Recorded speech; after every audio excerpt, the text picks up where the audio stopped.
Bonjour tout le monde et bienvenue aux vidéos de tarot pour le mois de mars 2020. Alors, on y va pour un nouveau printemps. Hein? Je vous ai tiré un jeu en croix pour le mois de mars. Sachez que j'ai fait une petite différence avec les jeux en croix que je tire habituellement pour ces vidéos. Cette fois-ci, j'ai tiré un jeu à croix où est-ce qu'on sort seulement 4 cartes majeures, c'est-à-dire une à gauche, une à droite, une en haut et une en bas. On ne tire pas de cartes au centre parce qu'on fait, c'est qu'on additionne les nombres des arcanes majeures pour obtenir une carte centrale. Là, vous allez voir à l'instant le jeu que j'ai tiré pour le mois de mars. Et vous allez voir qu'il n'y a pas de carte centrale. La simple et bonne raison est que, en additionnant, j'arrive au chiffre 9, ce qui nous donne l'ermite. Donc, l'ermite qui est déjà dans, dans la case de gauche à l'envers. Donc, il ne peut pas se retrouver aux deux endroits en même temps. Donc, il faut imaginer que l'ermite est au centre du jeu. Alors, c'est parti pour l'interprétation.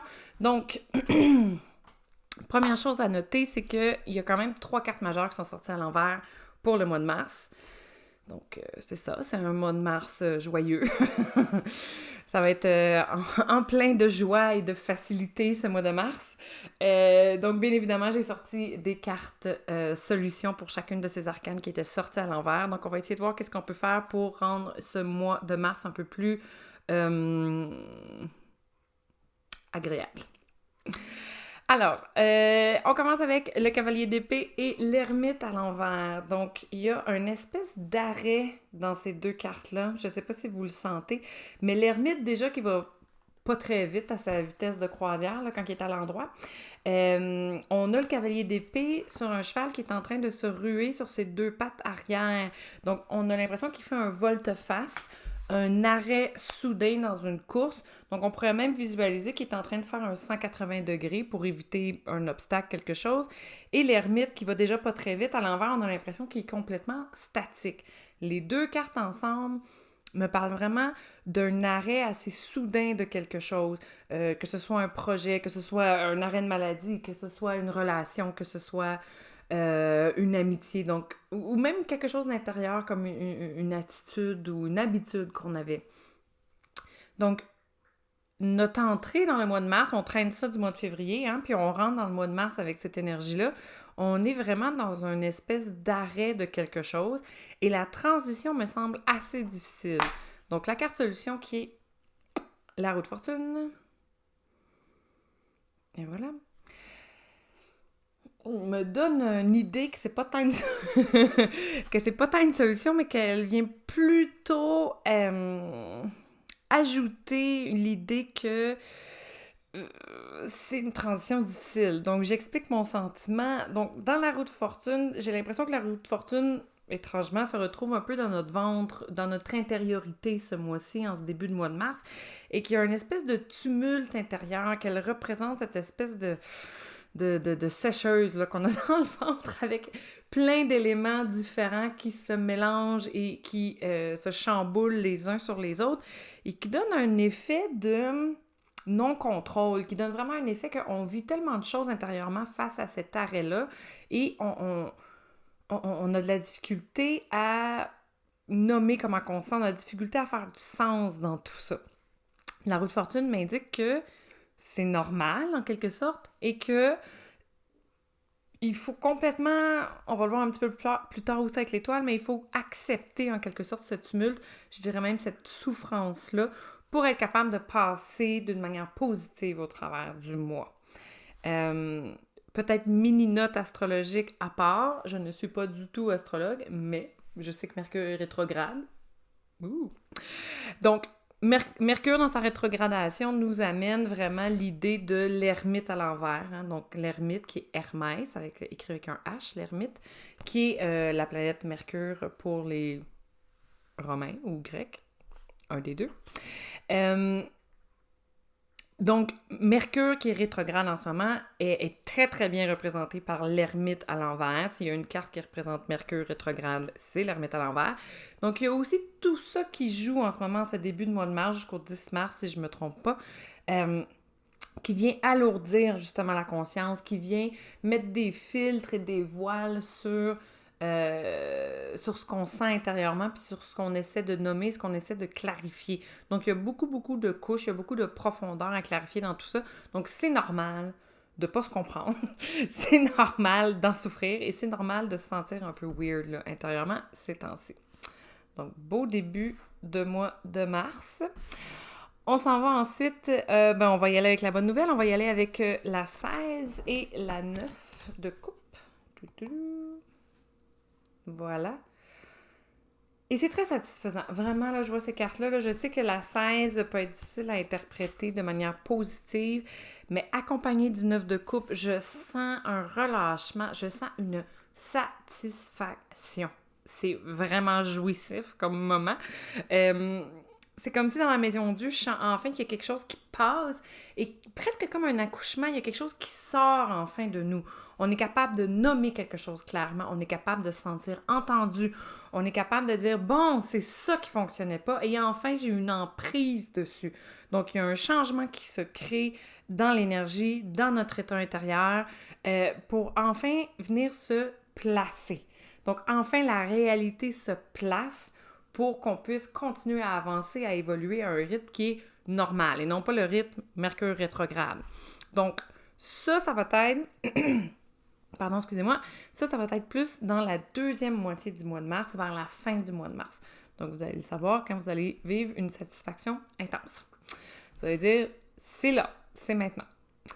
Sinon, ce qu'on a en haut, on a le diable à l'envers accompagné du 5 de coupe. Donc, je pense que je vous l'ai déjà expliqué, mais ce qui est en haut, c'est plus qu'est-ce qui est dans notre tête ou même qu'est-ce qui est dans nos énergies là, supracorporelles. Donc, on parle ici de désir, on parle de perception de soi-même, on parle de pensée. Le diable à l'envers, je sens énormément, malheureusement, de dévalorisation. Donc, c'est une dévalorisation qui nous appartient. C'est une dévalorisation qui vient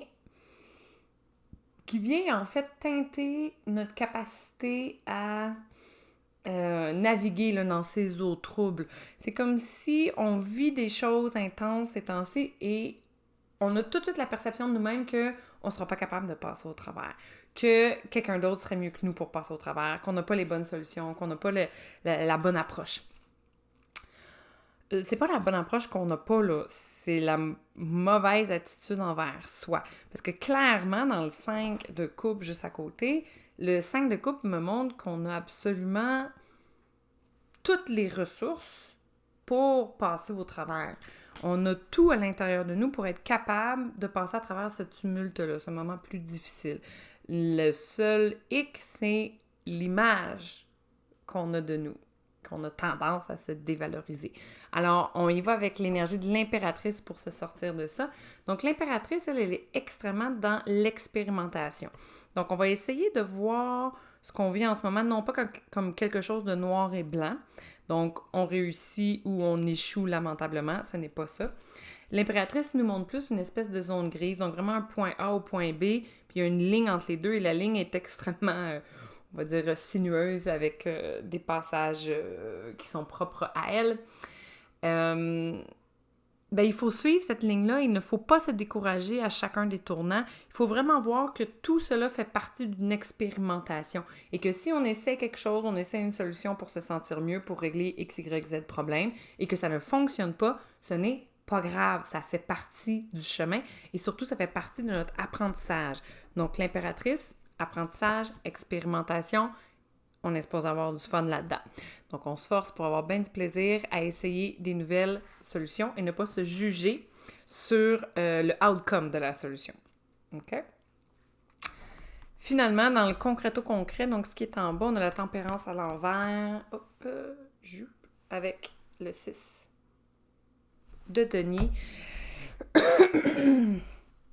Ma première interprétation de la tempérance à l'envers, c'était vraiment...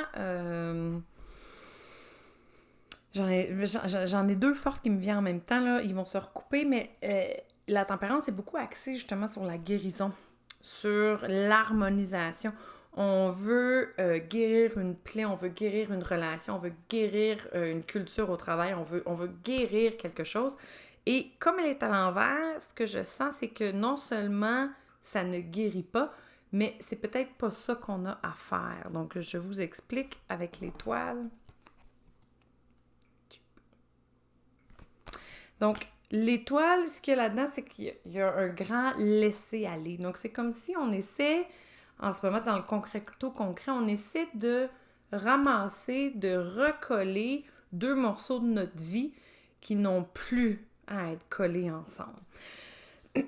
C'est là que le laisser-aller de l'étoile arrive. C'est qu'on ne peut pas toujours faire ce qu'on veut. On ne peut pas toujours faire ce qu'on veut dans le 6 de denier. Et il faut apprendre à laisser aller quelqu'un, une relation, un projet qui nous tenait à cœur, une maison, un appartement. Donc, peu importe c'est quoi dans votre vie qu'il faut que vous laissiez aller, il est important d'apprendre à ne pas être dans le contrôle et ne pas essayer de tout réparer et de tout contrôler, mais de tout simplement, justement, faire le deuil, apprendre à faire le deuil de certaines choses. Et ça l'allège énormément notre quotidien, ça l'allège énormément notre mois de mars. Et il faut y aller avec le cœur, en fait. Je sens beaucoup dans l'arcane du 6 de denier. Il faut choisir ce qu'on aime ce mois-ci. Il faut vraiment laisser aller les choses qu'on aime le moins pour mettre de l'avant les choses qu'on aime le plus. Et quand que je parle d'amour, c'est un amour au sens large. Il y a quelque chose dans cet amour-là qui va avec nos grandes aspirations, qui va vraiment avec nos rêves les plus profonds et qui s'enligne en fait avec qui qu'on est profondément. Donc, il faut poser des questions, savoir, bon, est-ce que j'essaie de colmater en ce moment, est-ce que j'essaie de guérir, est-ce que ça vaut vraiment la peine, puis est-ce que c'est vraiment en lien avec qui je suis et ce que je désire dans la vie. Donc, on a des grosses questions à se poser ce mois-ci. Et l'action, en fait, la plus difficile, là, je crois qu'elle est ici. Et pour être capable de laisser aller des choses, il faut aussi être capable de se valoriser, d'être capable de se mettre en premier et de dire, bon, ben ça ne fonctionne plus pour moi, je suis capable de le laisser aller. Je ne vais pas essayer de le recolmater et de le guérir parce que, justement, j'ai assez confiance en moi pour dire, ça, je le laisse de côté, je me mets en premier. Okay? C'est un petit peu, subtil. Donc, ce qui nous amène à notre carte centrale, l'ermite, qui fait beaucoup de bien, en fait, là, quand que je la place au centre comme ça, parce que l'ermite vient confirmer, en fait, qu'on est sur le bon chemin. L'ermite vient nous dire que, oui, c'est difficile, oui, la route est chaotique, mais on est sur le bon chemin. Donc, ce n'est pas anormal que ce soit souffrant, ce n'est pas anormal que ce soit tumultueux. Même au contraire, j'ai l'impression que ça fait partie de la game et de l'expérimentation qu'on vit en ce moment. Donc sur ce, je vous souhaite vraiment d'être capable d'avoir plus confiance en vous, d'être capable de laisser aller les choses que vous savez que vous devez laisser aller.